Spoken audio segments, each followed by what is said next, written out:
کہ جو سارے آپ لوگ بیٹھے ہوئے وہ مسلمان ہیں؟ جی آپ اپنی بات کریں بھائی جان، آپ کدھر تشریف کیڑے مشن تے آئے ہو؟ میں اپنا وہی مشن دسیدہ ہوں ہے جی، جو میں مشن ہے وہ اسی مشن کی بنیاد پر آپ سے سوال پوچھ رہا ہوں جی فرمائیں کہ جی کوئی فرمائیں۔ بھائی مسلمان بیٹھا ہوا ہے لائف پہ؟ میں پھر کہنا پہ اپنی گل کرو، تو چھڈو کوئی بیٹھا ہے نہیں بیٹھا چھڈو۔ ہاں جی بھائی جان اگر میں ایک دکان پہ جاتا ہوں، میں اسے کہتا ہوں کہ آپ کوکو کولا بیچتے ہیں، تو آگے سے جواب ملتا ہے جی ہم کوکو کولا بیچتے ہیں، نہیں بیچتے، آپ اپنا جواب آپ کو کیا چاہیے؟ تو میں نے تو وہ دکان سے پوچھنا، آپ دکاندار سے، آپ کوکو کولا بیچتے ہیں یا نہیں؟ نہیں اسی کوئی دکان نہیں کھولی، تسی غلط دکان تے آ گئے ہو۔ ہاں جی چلیں دکان، آپ کے سخت الفاظ ہیں، ہاں جی میرا دکان سوال غلط تے آ یہ گئے ہے، ہو میرے بھائی، ہے جڑی تسی چورن ویچن آئے ہو اتنے نہیں وکدا۔ او شانی تلے آ گئے شانی۔ ہاں جی میرا سوال صرف اتنا ہے ہاں اے کہ کہہ بھی نا گل میرا کری دی ہوندی، سوال جڑی گل ہاں کرن آئے ہو، جو جڑا مشن لے کے وہ کرو پورا اپنا۔ میرا مشن بھائی جی، میرا مشن جو ہے صرف ہاں سوال کرو سوال کرو۔ رولا نہ ڈالے نا، جی جب ہاں آپ جی جواب موجود نہ ہو تو پھر رولا ڈالا جاتا ہے۔ یار ٹھیک ہو دلائل گیا۔ اللہ ہاں اپنی دلائل سے کمال بات کی کی جاتی ہے، بات جہاں پر کرو۔ جواب وہ ختم ہو جائے چلو وہاں پہ رولا مشن تے ڈالا پورا جاتا کرو، سوال کرو گے تے پھر ہی ہے نا، ہے۔ جتنی تسی سپیڈ گپا ہی سے ماری جانیاں نے۔ ہاں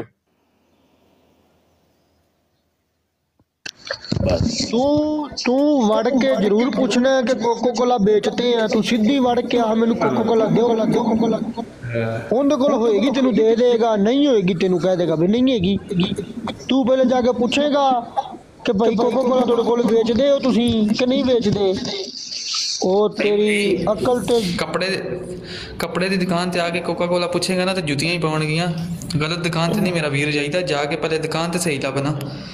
او نا بابا جی رحمت اللہ علیہ فرماندے سن نا، پیڑاں کوئی اور تے پھکیاں کوئی اور، او تے بس رولے نے پے۔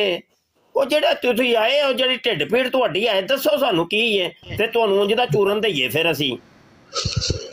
اینوں مفتی ٹھڈ صاحب پی اصل آ تے جڑی پرابلم گرم بھلا کی ہے، مفتی صاحب اصل تے پرابلم بھلا کی میں تقریباً 3 گھنٹیاں تو واچ کر رہا وا انہاں دیاں براڈاں تے 3 4 7 8 آ نظام ہن ہو گیا جی، ہاں تے پسو پے نے انہاں نوں۔ او کونی جڑا ہوندا ہی نا میاں پالو لمے ایسی دی تیسی تہاڈے مرزائیاں تے قادیانیاں دی ہوئے، جی ٹھیک ہو گیا جڑا مفتی ہوندا صاحب۔ جے نا پالو لمے۔ ہاں جی کی حال ہے تہاڈا؟ جی شکر ہے اللہ دا۔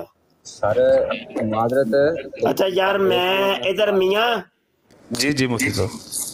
اے فہیمہ، جی حضرت، اب مولوی ٹیٹ ہیں، جی جی ٹیٹ ہی نہیں تے نالے نا اے ہن جڑا آئے گا ہی نا تے او دے کولوں انگلی لا کے کھلوار بھی لئی تے میں ذرا تھوڑی میں واکنگ تے چلا واں تے مینوں تو وہ اجازت رب رکھا۔ ٹھیک اللہ ہو حفظ گیا ایمان چ سرکار، رکھے مفتی ٹھیک ہو صاحب۔ گیا جناب، مفتی جزاکم اللہ خیر۔ میں تمہاری